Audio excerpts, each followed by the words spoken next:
I just got back from the doctor, and there was the hematologist. I'm really not happy about the news. Basically, she said that I have this for the rest of my life, and she wants to keep me on warfarin for the next year, and then after that, I can't get off of it. Apparently, because if I get off of it, there's a chance that this can happen again. It could be really fatal next time, because I already have enough lung damage. Then she said that she still looked into everything and said that there's no hereditary situation, no reason as to why this is happening other than possibly because of the birth control I took 10 something years ago, which caused the initial pulmonary embolism.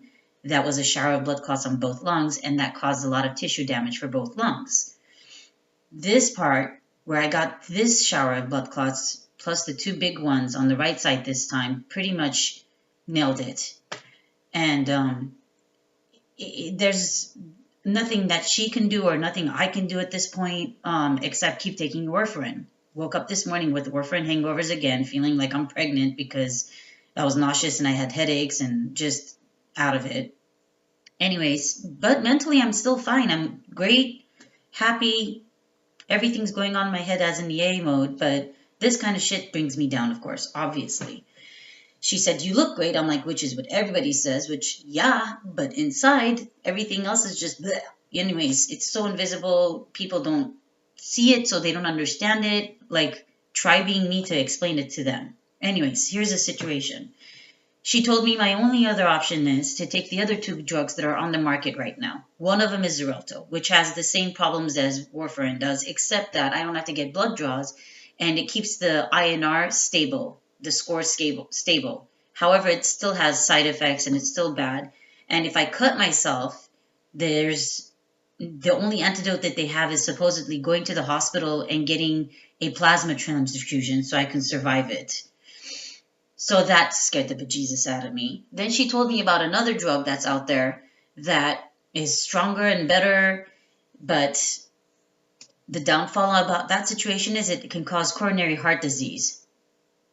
I mean, they're all poison. They're all chemicals. What am I supposed to do? And the antidote for that just got released in December. I don't want to be a fucking guinea pig. None of this makes sense to me. How something that poisons another animal is supposed to somewhat sustain, not even cure, sustain your life as a human being. And that doesn't make any sense to me. So the life decision is this. Either I take this fucking shit that's going to make me feel like sick and dead every single day, which is going to bring down the quality of my life, which has made me gain over 10 pounds since July because I can't breathe, so that I can get my heart and my lungs back to the capacity and strength and endurance that I want it to get to. Or I don't take it and live my life as happily as I possibly can until God or the universe decides to say, Leos, we're going to call it a life and say goodbye to your life. That's it. And that could happen anytime. It could happen in an accident. It could happen when I'm crossing the street, or, a pine cone falls on my head and gives me like a concussion that I don't come out of. Like, I mean, at this point, it's so like you're going to die no matter what, but are you going to let yourself get into this fucking system that I really don't want to be a part of, that's going to cost me unnecessary money, that's going to cause me more health defects and issues that I never had before? Because she's like, your heart is great, you're absolutely healthy, there's nothing wrong, there's no cancer, there's no mammograms, this, that, but she wants to give me a PET scan like in a couple of months, which is like nuclear shit that they got to inject in me so that I can go get a cancer forming like medical x-ray of some sort that I have no idea about. And they're still not going to find anything because I know me and I know my body. So here's my frustration. This is what I'm upset about. I don't understand how this shit can happen to me when there's people out there that do shit on purpose to get attention, to get sick, and all this nonsense. Psychologically, I'm in a fucking good place. Except today, I got angry again. It's a no-win situation, and that's the bottom line. I'm very upset. I had a couple meltdowns earlier, so I can't even go to work today because I can't keep my shit together because I'm trying not to think about it. And it's such a beautiful day outside. It's just beautiful, sunny. Like, I just want to go out and play to get over this. Like, I'm really thinking about jumping on my bike and taking a couple laps and see what my heart does at this point. And if I still can't do it psychologically, thank God I have the treadmill so I can just get up there and just walk for a couple minutes and try to get it all out. Because the anxiety's killing me. And not being able to snowboard sucks. Because that's all I want to do. I don't want to have babies and a husband and be around family because I don't like worrying people and I don't like making them feel bad. So yeah, this pretty much sucked, today's news, and I'm only videoing it because I don't have the energy to write about it. And I want you guys to see that sometimes psychologically I'm not doing well, but I don't cry in front of people and I cry by myself. And I'm not going to pay $200 fucking dollars to sit with a fucking therapist who's going to end up talking about their problems to me and ask me, what do you think I should do about that? And I'm like, who the fuck is a doctor here? That's why I don't go to therapy, because I've been disappointed with that kind of bullshit all my life. And the only reason why I'm upset about all this is because it does take me back to the time that my mom was around my age and she was a vegetable. And I don't want to put children through this if I had kids or if I had a husband and this and that. And yeah, I have anxiety issues as well. I saw the quality of life that she went through for a year until they pulled the plug on her, pulled the plug on my brother. And, dude, if I'm going to die, this is it. But I don't want to contribute to it and take fucking chemicals that are going to cause more problems, like those fucking commercials that we all see and laugh about. It's bullshit. I'd rather just eat, drink, be happy, and be with my friends. And if it's going to happen, it's going to happen. So far, it's happened twice and I've survived it. So you know what? If I have to do this for another year because that's what she wants to do, and she's like, and by the way, her name is Dr. Durna, and she's the best one for hematology in the South Bay. She said, I won't advise it, even though I don't like saying it, and I say it with a heavy heart, but you have to stay with this, Leela, unfortunately, for the rest of your life. But we have other alternative drugs, which still more or less are the same issues no matter what. Bottom line is, she said that we need to keep you on this for at least a year because I want to monitor it and see how it's doing. She said, your lungs are still damaged, so you still are going to get winded, you're still going to get tired and stuff because... unfortunately, this is a major organ. It's not like, something that it could be controlled, but you just have to be careful. Well, shit. A couple weeks ago, I've tripped over a dog and fell and I had a heart attack because I was like, oh my God, do I have to go to the emergency room now? No, because I was patted and it was nothing and I fell on carpeting. And then I got into a car accident with Amy going to June. And, we were going to put chains on and we were sitting down and we got rear-ended. Softly, but her car got damaged, and that broke my heart more so than the little head bump that I got. So living with this kind of anxiety doesn't help me because I'm already anxious as is, and the insomnia that I normally have, the drug is even contributing more so to it. And the only good news that I got is that she did want to recommend me to a nutritionist because I'm gaining too much weight from all the crap that I have to fucking eat because I can't have any vitamin K with this drug. Then she said if I take Xarelto, I won't have this problem. I can eat whatever I want, which is great because I miss tabbouleh so much.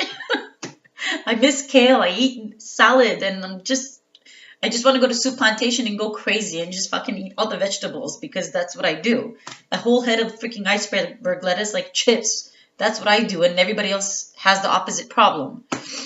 So I'm just pissed, and I'm very upset because I did everything right, and I'm going into that pitiful, it's not fair mode again. And it's not, but it is what it is. So I just couldn't go to work like this, and I don't want to see people right now. I can't even deal with myself, but I'll get my shit together again, I promise. I just had to get it out, and I had to let whoever's watching know that this is what the situation is. And the decision I have to come to is this. Do I decide to take the risk of taking a risk and taking these crazy ass drugs that are going to make me sick voluntarily? Or do I take the risk and not take it and just live my life and see what happens, right? While I watch other people abuse drugs and shit, with a great pair of lungs and watch other people eat themselves into obesity, gain cholesterol and shit, high blood pressure, diabetes, and all kinds of bullshit, whether it be Armenian or whoever, okay? And it's annoying. It's so fucking annoying that I can't be around people like that anymore. Or people who are hypochondriacs like my Auntie Ojani who wants to die. I can't be around people like that anymore. I just don't have the energy or the happy soul to provide the for them because I'm more like this to them. I can't do it anymore. So if I've divorced some people from my life, it's because the slightest negativity that has no positivity or end to it, and they're just fucking insane because they just don't think before they talk or have actions and stuff, and they've made life decisions that I had nothing to do with, and it has nothing to do with me. I'm finally at the point in my life where I'm selfish. And I'm going to stop caring about people because I'm tired. I'm so fucking tired. Right now, I'm just happy to be alive. And I'm going to do whatever I can. The good news is, she said, Leels, go play volleyball. Just be careful. And I'm jealous that you're such a good snowboarder. Just go out there and snowboard. Just be careful. So I'm going to have to keep her as a doctor and give her the benefit of the doubt. Give her another year. Come March, she wants me to, I pushed it to March because the medical renewals are going to happen at March and I have to fix it because now I have other health issues. So I got to make those deductibles come down because I can't afford to pay for all these medical bills. So the other option is to basically give her what she wants, get my nutrition in order, and then take that PET scan, which I don't know why I have to do because they did it the first time, they didn't find anything. It's like they want to find something and they can't. And I'm trying to explain to these doctors, there's nothing wrong with me. I'm totally fucking healthy, mentally, physically. You guys are trying to get me sick and kill me off, and it's not going to work because that's not how I work. That's not how I live. And she wants me to take these drugs, and she wants me to switch up to Xarelto. And I've been reading about it, and they're all the same shit. And they're just going to make things worse. It's so crazy how people go out there and do all kinds of shit to poison their lives and their minds. And I'm here doing the complete opposite, but being forced to take this shit to supposedly survive this. Fucking whatever. At this point, I'm like, I'd rather just die rather than live this kind of a life. It's so ridiculous. So anyways, that's where I'm at. This is an angry day. This is a bad day. This is the kind of day where I stay home and cry in private. Flip shit. Just get a book or something, fucking chuck it. But clean it up afterwards. And then I wanted to vlog about it because at this point it's getting to a point where I can't even remember what fucking journal I wrote in last time or what I wrote in it because I was so angry for a couple of months and I was so happy. I was finally at a point where I was just like, okay, I got my shit together. I'm not as angry as I was before. But today, yeah, the news wasn't so great. I'm not dead. That's the good thing.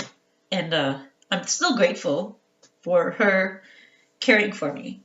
I'm grateful for the friends and family that I have. I'm just pissed. Unfortunately, at least cancer, you know the inevitable. Like, you're going to lose hair. You're going to go through chemotherapy. Either you're going to live or you're going to die. That's just it. If you got cancer, it's the C word, you know? This is... We don't know what it is. It just is. It's just fucking my luck. But I can't go crazy and just shave off my head. I'm not that kind of a person. There's no reason for that kind of nonsense. Anyways, so that's where I'm at. Sorry, like I had to talk your heads off, and there's my 15 minutes. So hopefully somebody will find this and understand what was going on, how I was feeling. And I don't want to upset anyone, but I'm having a bad day. I'll have a good day tomorrow. Who knows? Anyways, I'll vlog again soon. All right.